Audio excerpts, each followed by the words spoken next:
चलो अब हम आगे पढ़ेंगे कर्मचारी व्यवस्था।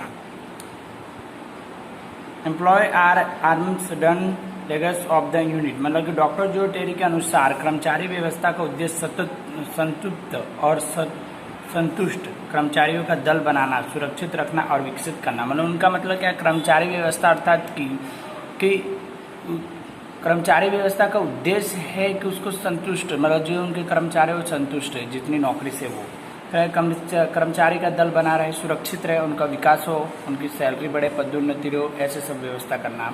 जहाँ इकाई होती है वहाँ कर्मचारी होता है। कर्मचारियों के बिना कई आत्मा बिना अस्थि कंकाल जैसा ही है। ये मोस्ट टाइम पे इतना पूछा ही जाता है कि कंपनी कैसी है, कि जिस प्रकार से हमारे शरीर में आत्मा है और आत्मा नहीं हो तो कंकाल है, उसी प्रकार से क्या होता है कि अगर कंपनी के अंदर कर्मचारी न तो कंकाल की तरह गिनी जाती है।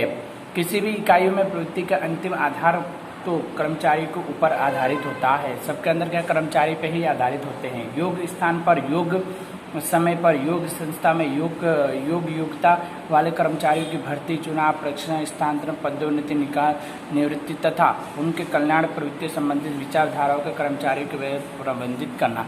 मतलब कि उनकी जो योग्यता है, वो जो काम कर सकते हैं उस कार्य के अनुसार ही उसको काम देना और काम करके काम लेने के ये होता है। ऐसे प्रबंध करके देना, उनको माल मटेरियल ला के देना, वो अच्छे तरह कार्य कर सके, इस सब का विचारधारा के रूप में कर्मचारी व्यवस्था गिनी जाती है। कर्मचारी संतुष्ट हो तो उनके उत्साह और जोश में वृद्धि होती है। संतुष्ट होता है, अगर अच्छी सैलरी मिले तो काम करने में भी मन लगता है। जिसके इकाइयों की कार्य क्षमता उत्पादन बढ़ती है। कर्मचारी व्यवस्था योग्यता इकाइयों में कर्मचारियों के संबंधित प्रश्नों का अध्ययन किया है। उनके जितने भी प्रश्न थे उनका क्या अध्ययन करते हैं, उसके बारे में जानकारी करते हैं। और किसी भी व्यवसाय इकाई में सफलता का आधार कर्मचारी के ऊपर ही निर्भर होता है। मतलब कोई भी कंपनी का विकास करना, कंपनी को ज़्यादा से ज़्यादा अगर लाभ कमाना है तो उसके अंदर ही हो सकता है। वर्तमान समय में मानव शक्ति, मानव विकास, मानव मूल्य, आजीविका, योग्यता आदि का समावेश कर्मचारी व्यवस्था की जाती है। संशोधित कर्मचारियों का मूल्य संपत्ति है, ऐसा प्रगतिशील दृढ़ता माना जाता है। मतलब क्या होता है कि वर्तमान समय, अभी के समय में, आयोजन के समय मानव का विकास होना जरूरी है। मानव का विकास होगा तो साधन सामग्री का विकास होगा, कंपनी का विकास होगा, आगे बढ़ेंगे।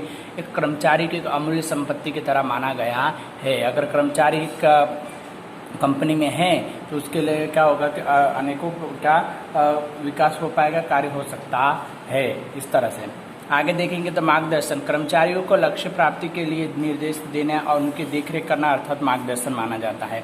निर्धारित लक्ष्य की प्राप्ति के लिए इकाई का काम करने रहे तो कर्मचारियों का मार्गदर्शन देना, उनकी प्रभावशाली देखरेख करने का कार्य महत्वपूर्ण होता है।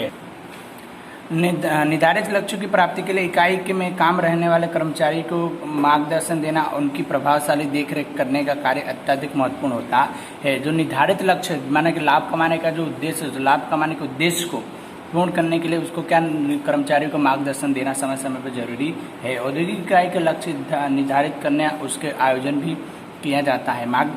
आदर्श व्यवस्था तंत्र की रचना की जाती है। माल सामग्री, यंत्र आदि क्रय किए मतलब खरीदे जाते हैं और कर्मचारियों की नियुक्ति की जाती है। कर्मचारियों की भर्ती करते हैं, परंतु जब तक अधिकार अपने अधीनस्थ कर्मचारियों के श्रमिकों को कार्य किस प्रकार करना है और इस मार्गदर्शन ना दे तो प्रयुक्त सभी प्रयत्न निष्फल। तो मतलब कि आपको कर्मचारी को किस प्रकार से हमको कार्य करने के लिए कहना है वो हमको आना चाहिए।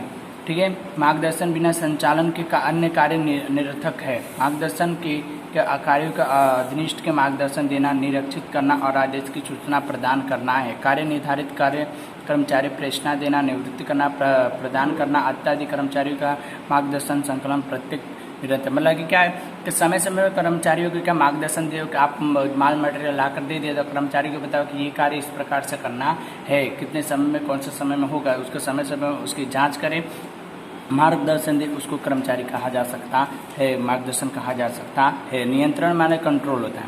प्रयत्न परिणामों के साधनों के उद्देश्यों के मध्य संतुलन स्थापित करने का कार्य अर्थात नियंत्रण होता है। नियंत्रण का संचालन का अंतिम कार्य माना था। इसका नियंत्रण संचालन का अंतिम कार्य के रूप में गिना जाता है। निर्धारित उद्देश्य को सिद्ध करने के लिए इकाई को प्रवृत्ति का आयोजन के अनुसार होता है। आयोजन पहले किया जाता है, फिर उसके या नहीं यह देखने का अंकुश करता है। मतलब कि काम आयोजन के अनुसार हो रहा है कि नहीं हो रहा है, उसका काम अंकुश का होता है। प्राचीन परंपरा का विचारधारा नियंत्रण अर्थात कि कर्मचारियों की प्रवृत्तियों को नियंत्रित करना, वो कठोर मानवता अपना कर्मचारियों की गलती करने तो उसके सजा या दंड देने, स्थानांतरण करना या पदोन्नति को रोकना, ऐसे कार्य नियंत्रण का नकारात्मक विचार है।